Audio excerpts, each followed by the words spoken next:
Psicólogos en el mundo real, un podcast de psicología para psicólogos con los pies en la tierra. Si recién te recibiste de la carrera de psicología y no sabes por dónde empezar, tenés muchos miedos y dudas sobre cómo es la práctica y cómo vas a desarrollarte como psicólogo, este podcast es para vos. Soy el licenciado Nicolás Piragine y te invito a descubrir una forma práctica y concreta de pensar a la psicología. Para no perderte ninguna novedad y recibir nuestro contenido exclusivo, te invito a suscribirte al newsletter. Si no sabes por dónde empezar a estudiar psicología científica y basada en evidencia, te recuerdo que tenemos un ebook gratuito y súper completo que te ayudará a empezar en forma eficaz y ordenada. Encontrarás los links a estos recursos en el episodio. Sin más preámbulos, comenzamos el episodio de hoy. Bienvenidos, ¿cómo están? Bueno, finalmente pudimos dar comienzo al podcast, a este primer episodio. Vamos a ver, todavía está todo muy en estado experimental. Estamos probando ahí la forma de editar los audios, de generar el contenido y un montón de cosas que son necesarias para el podcast, pero pudimos dar comienzo. Estamos acá en el primer episodio del podcast de Eduquera que dimos en llamar Psicólogos en el mundo real, ¿sí? Con esta idea que parte, que va a ser un poco, va a atravesar todo el objetivo del podcast, y hoy voy a hablar un poco de eso. Me voy a presentar brevemente yo, y también voy a presentar al podcast y un poco los objetivos que tenemos en Eduquera y por qué existe el proyecto como existe y qué es lo que trata de brindarle a otros colegas. Este primer episodio es llamado piloto, como se suele llamar en las series, la primera temporada, el primer capítulo llamado piloto, y vamos a hacer cuestiones de un capítulo inicial, que son cuestiones más bien de presentación. Ya vamos a tener tiempo de poder meternos en episodios con temas profundos y darle vuelta a cosas más complejas. Hoy viene de presentación la cosa. Y voy a empezar presentándome yo, aquel que creó y armó el proyecto y demás. Mi nombre es Nicolás Piragine, soy licenciado en psicología, recibido en la Universidad de Buenos Aires. En el 2014 me recibí, hace unos cuantos años ya, no me quiero acordar, que me doy cuenta de lo viejo que me voy poniendo, pero me recibí hace unos cuantos años y comencé con muchísimas dudas, muchísimas incertidumbres, como tal vez ustedes tengan, los que me escuchan ahí del otro lado, si se están por recibir de psicólogos o recién se recibieron y están comenzando en la práctica y tienen muchísimas dudas sobre cómo empezar a trabajar, básicamente cómo empezar a ejercer esta profesión de manera tranquila, como si fuera una profesión cualquiera, que comienzo, termino la carrera y sé más o menos qué tengo que hacer, pero no tenemos ni idea en general al terminar. Bueno, así comencé yo. Hice todo un proceso de varios años para poder comenzar, digamos, un proceso tortuoso, proceso difícil, pero que, bueno, pudo dar sus frutos al final, o pude salir de ese momento de tan, digamos, oscuro que son los momentos post recibido. Les quiero contar qué me pasaba en esos momentos de post recibido, en esos momentos de recién recibido y tratando de empezar a ejercer como psicólogo. Porque quiero ver si ustedes también se identifican con esto, si les pasa esto, y quiero contactar o conectar con esos otros colegas que están por ahí queriéndose desarrollar, queriendo arrancar y que tuvieron estas o tienen estas mismas dificultades que tuve yo.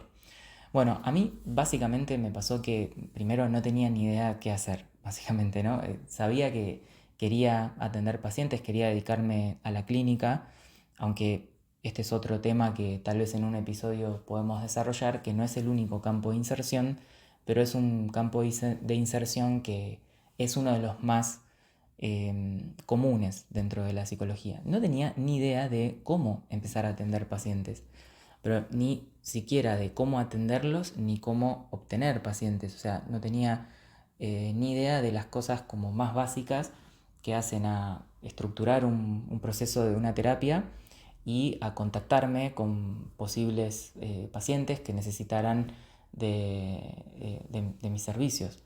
No tenía ni idea de nada, básicamente. No sabía cómo era el proceso de atender un paciente, no tenía idea de cómo intervenir, no sabía cómo aplicar lo aprendido. O sea, fue como un momento que a mí me pasó más como al final de la carrera, Entiendo que a otros colegas, y creo que hoy va pasando como antes, esa caída de ficha, ¿no? Ese darse cuenta de lo poco que uno sabe o de lo mucho de teoría que sabe, pero nada de práctica.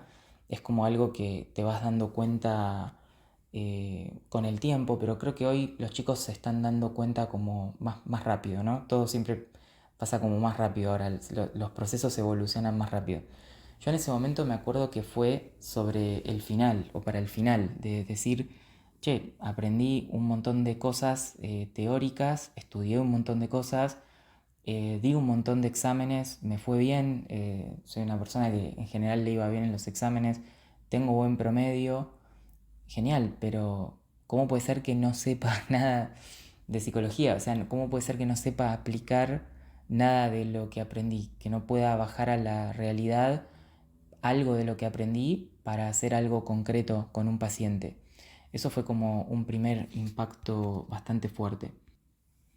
El hecho de reconocer que había estudiado un montón de materias, un montón de teorías, además, y este es otro problema que en algún episodio podemos retomar, todas las materias corresponden a especialidades diferentes, o sea que la carrera en sí es como una mezcla de varios temas. O sea, fíjense que, por ejemplo, psicología social, psicología de grupos, o psicométricas, o proyectivas, o psicoanálisis, o psicología de la niñez, bueno, todas las materias que conforman el plan de estudio es como saber un poquitito de cada tema, pero nada bien de nada, digamos, no profundizar bien en nada. Entonces eso fue como un momento de darse cuenta de eso y decir, wow, creo que básicamente no sé nada.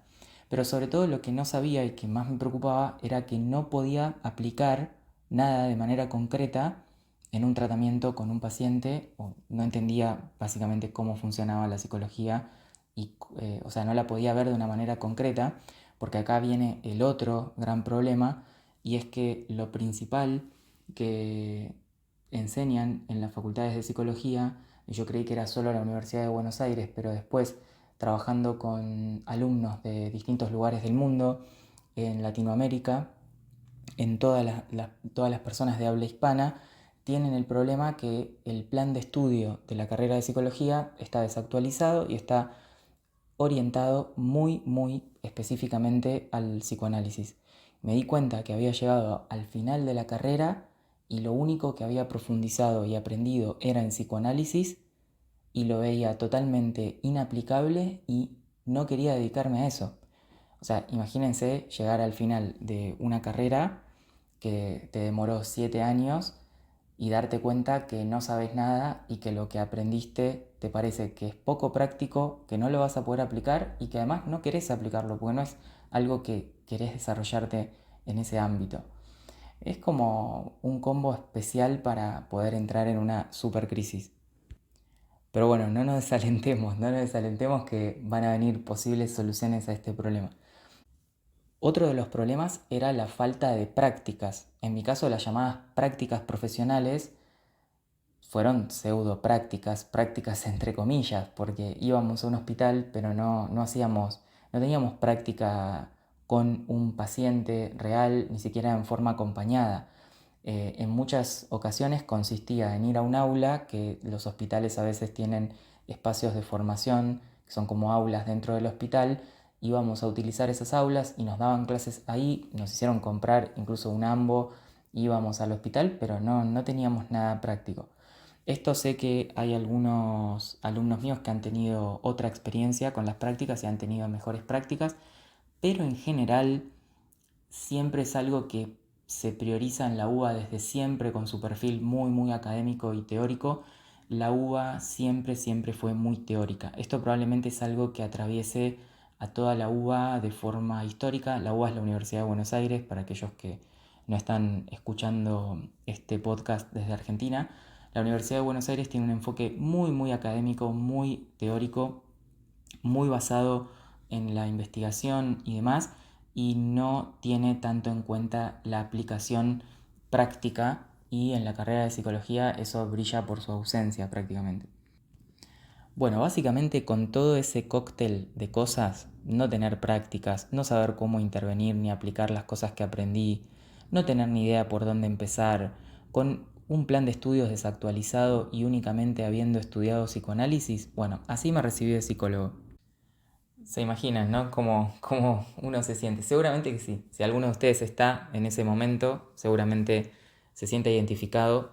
Y un poco el proyecto surge, este proyecto surge, no surge inmediatamente después, porque uno cuando recién empieza está así, y yo estaba así, y pasaron varios años hasta que pude ir descubriendo la psicología desde otro lugar, descubriendo la psicología basada en evidencia, descubriendo primero la terapia cognitivo-conductual a través de un posgrado que me anoté en la misma Universidad de Buenos Aires, eh, pero que me daba cuenta que tampoco me alcanzaba el posgrado de terapia cognitivo-conductual porque tiene varios problemas la terapia cognitivo-conductual y los posgrados de terapia cognitivo-conductual, no solo el de la UBA, que algún momento podremos charlar.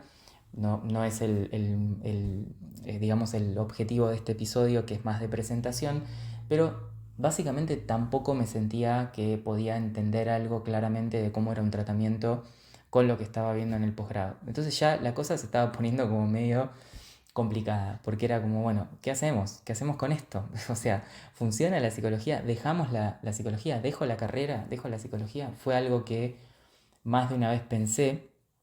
Esto lo conté en la cuenta de Instagram eduquera.psi. Si no nos siguen, si no nos seguís, te invito a que nos sigas. Creo que lo conté más de una vez que pensé en dejar la carrera. Por suerte no lo hice y descubrí otras cosas muy interesantes dentro de la psicología, aunque sigue siendo una ciencia joven, una ciencia de la cual hay mucho por descubrir. Después de estudiar las bases de la teoría cognitivo-conductual y de profundizar ese modelo de terapia que se presentaba como el que más investigación tenía y más resultados tenía, y que en parte es cierto, pero que no terminaba de cerrarme, de que yo tuviera un conjunto de fundamentos conceptuales con los cuales yo pudiera decir que entendía de psicología. Seguía siendo como todo muy eh, puntual, de esto, para tal trastorno usamos tal cosa, para tal otro trastorno usamos tal otra, y no había una comprensión muy profunda tampoco de los profesores tampoco, me parece. O sea, eran grandes especialistas, por supuesto que sí. Lo que me refiero es que no había una profundización, no se metían a fondo con entender los fundamentos de la disciplina, poder entenderla de una forma más unificada, ¿no? Bueno, es en ese momento, y creo que más o menos los que estábamos estudiando formaciones de posgrados en 2015, 2016, que empezamos a escuchar sobre las terapias de tercera generación o las terapias de tercera ola, ¿no? Empezó a aparecer como mucho esto, ya ahí aparecía mucho el mindfulness, empezó a aparecer la terapia de aceptación y compromiso, la terapia dialéctico-conductual, que sigue muy presente hoy, pero si bien el mindfulness fue como un furor que apareció en 2015, 2016, donde todo el mundo quería hacer mindfulness y después también ahora ya bajó eso. O sea, tenemos que tener en cuenta que la terapia cognitivo-conductual, y ya vamos mechando cosas, vamos haciendo episodios, si bien era presentación, vamos explicando, comentando cosas, pero la terapia cognitivo-conductual, que se desarrolló a fines de los 60, pero tuvo su popularidad acá más adelante, como siempre llega como todo más tarde, pero fue como un auge que hubo, después bajó, después vino la terapia de tercera ola, se presentó ahí a fines de los 80, en los 90 y acá también llega todo como más tarde. Pero tienen como momentos, tienen como oleadas, está bien el concepto de ola porque sube y baja, después se termina y vamos a ver qué es lo nuevo, ¿no? Qué es lo nuevo de lo que se está hablando. Bueno, después fue RODBT y siempre hay algo nuevo, pero nadie como que se pone a veces a pensar, a veces sí, y hay gente que sí lo hace, pero pocas veces nos detenemos a pensar, a ver qué estamos haciendo, cuáles son los fundamentos de nuestra disciplina, qué es lo que estudiamos, qué es lo que tenemos que hacer, cuáles son las bases de lo que hacemos. Y claro, lo que sucede es que no hay consenso sobre lo que es la psicología y las bases de lo que hacemos. Entonces ahí surge la gran confusión que tenemos todos y que tienen los estudiantes, y que hasta que no resolvamos eso, hasta que no podamos partir de una base con consenso acerca de cuáles son nuestros fundamentos y qué es lo que hacemos, siempre vamos a estar encontrando a ver cuál es el nuevo modelo, a ver cuál es la nueva técnica, a ver qué es de lo que se habla ahora, que Es muy importante estar actualizados y mantenerse a la corriente de lo que va pasando, sin duda que sí, pero también es importante entender qué estamos haciendo.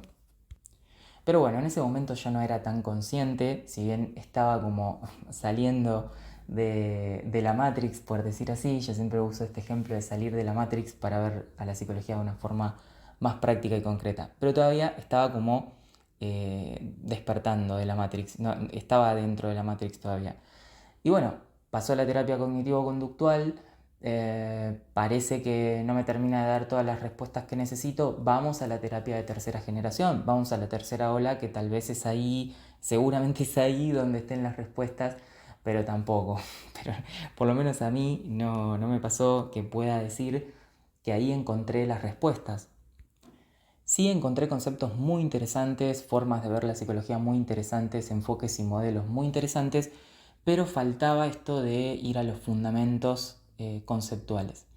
Pero es a partir de conocer el contextualismo funcional, que forma parte de la filosofía de la terapia de aceptación y compromiso. Si todo esto les suena chino, no hay problema, porque no es motivo del episodio ni esto es una clase sobre ACT. Pero encontrándome con el contextualismo funcional, fui a parar al conductismo radical, que es su base. Básicamente es como que uno no sabría bien identificar las diferencias entre el contextualismo funcional y el conductismo radical, que son filosofías que fundamentan la psicología y que son, digamos, cuando alguien se plantea una filosofía de una ciencia, en este caso la filosofía de la psicología, está tratando de pensar cuáles son los fundamentos. Y eso es lo que nos da mayor claridad, a mi entender. Y voy a tratar de ir fundamentando y ejemplificando todo este descubrimiento que fui haciendo a lo largo de los episodios. No lo voy a poder contar todo acá, pero eso va a ser un poco el objetivo de todo, poder ayudarlos a ustedes a que hagan este proceso más rápido y mejor y no tan traumático como tuvimos que hacerlo nosotros, y que puedan empezar su práctica de una manera más normal, digamos, menos traumática. Bueno, básicamente la terapia de tercera generación, como les decía, y el contextualismo funcional me hizo llegar al conductismo radical, y es ahí donde descubrí el análisis de la conducta. Y ahí todo empezó a tener otro sentido, porque esa es una forma de entender a la psicología que sí va a los fundamentos. Podrá ser, alguien lo podrá pensar correcto, incorrecto, o puede tener problemas su metodología, como toda metodología. Puede ser que sea más o menos conveniente para estudiar tal o cual fenómeno, pero se preocupan por ir a los fundamentos. Y ahí llegué al análisis de la conducta y empecé a conectar todos esos puntos que había descubierto, desde lo que había visto en psicoanálisis, que por eso, si bien fue muy sufrido todo ese proceso de aprender psicoanálisis cuando yo no quería aprender eso, básicamente, y cuando después me di cuenta que era un enfoque que no lo podía aplicar y que no iba conmigo y que no me iba a dedicar a eso, si bien eso es así, hoy me permite posicionarme desde otro lugar, desde el modelo que sí trabajo, desde la psicología que sí trabajo, porque sí conozco psicoanálisis. Y lo conozco bien porque lo he leído en la facultad, entonces muchas veces me pasa que a veces en la cuenta también de Instagram me consultan o me escriben psicoanalistas y tengo la posibilidad de debatir o de confrontar ideas en el buen sentido, ¿no? Compartir ideas con ellos desde el conocimiento, porque tuve la obligación en la facultad de leer a Freud y de leer a Lacan. Entonces todo ese proceso que viene desde la carrera, formándome con el psicoanálisis, luego con la terapia cognitivo-conductual, luego hice también una formación en mindfulness, terapia de tercera generación con ACT, y llegando luego al análisis de conducta, me da un cuadro general de todos los modelos que me parece a mí que me permitió conectar los distintos modelos, los distintos conceptos que están en los fundamentos de cada uno de los modelos, y tener hoy una visión, una posición como más madura, si se quiere usar ese término, dentro de la profesión, que me permitió ir pasando del psicoanálisis a la terapia cognitivo-conductual, a la terapia de tercera generación, al análisis de conducta, y poder conectar Todo eso dándome una comprensión que hoy agradezco poder haber hecho ese recorrido. Pero no fue fácil, fueron años de estudio y comúnmente, obviamente, si bien mi objetivo es ayudarlos en ese proceso a los que quieran sumarse a descubrir una nueva psicología, una forma nueva de pensar la psicología, y también a iniciarse profesionalmente, a hacerlo de una forma más rápida, más ordenada y más eficaz, obviamente que lleva un tiempo. No es, todo es un proceso, la dimensión de proceso incluye en ella el tiempo. Cierto tiempo es necesario, pero no hace falta que sean 1000 años o que sea todo traumático o difícil, sino que está bueno que alguien te pueda ayudar en ese proceso. Así nace Eduquera.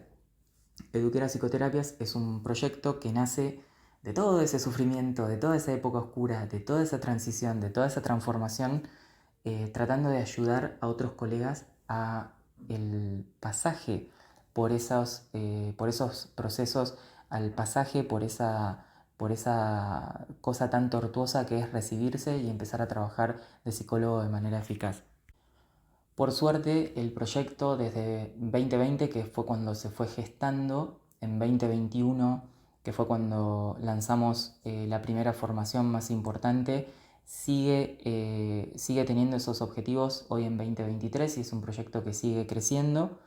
Y bueno, espero poder mantener este podcast. Digo espero poder mantenerlo porque generar contenido realmente requiere muchísimo trabajo y muchísimo esfuerzo, pero sé que este es un medio con el cual creo que va a ser muy genial todo lo que pase y la forma en la que podemos contactar, porque nada, me parece que es un formato que está buenísimo y que quiero que se sume a lo que vengo haciendo en los newsletters, que a todo esto los invito a suscribirse al newsletter de los lunes y también en lo que vengo haciendo en la cuenta de Instagram. Así que bueno, básicamente un poco de eso iba este primer episodio, de poder presentarme y poder presentar el proyecto y contarles un poco los objetivos, que es ayudarlos en esta transición al mundo profesional desde la psicología basada en evidencia y desde la psicología científica, junto con todas las cosas que hacen al desarrollo profesional y la inserción laboral, que también es algo que me interesa muchísimo. Así que bueno, llegamos al final del episodio. Espero que me cuentes tu feedback acerca de si te gustó este episodio, si querés que siga desarrollando más episodios, que siga manteniendo el podcast y siga trabajando a full para desarrollarlo. Contame tu feedback y al mismo tiempo te recuerdo que podés suscribirte al newsletter para estar en contacto semanalmente en nuestro correo electrónico, y al mismo tiempo te invito a seguirnos en la cuenta de Instagram @eduquera.psi, donde vas a ver más posts, hay un montón de contenido interesante. También tenemos un canal de YouTube, pero no te quiero marear con tantas cosas y recursos que hay. Y también te invito a descargar el ebook gratuito que te contaba al inicio del episodio. El ebook gratuito lo puedes encontrar en el link acá, linkeado en el episodio. Ese ebook te va a ayudar a empezar de manera ordenada en el estudio de la psicología científica. Sin más agregados, gracias por estar ahí y nos escuchamos la próxima. Chau, chau.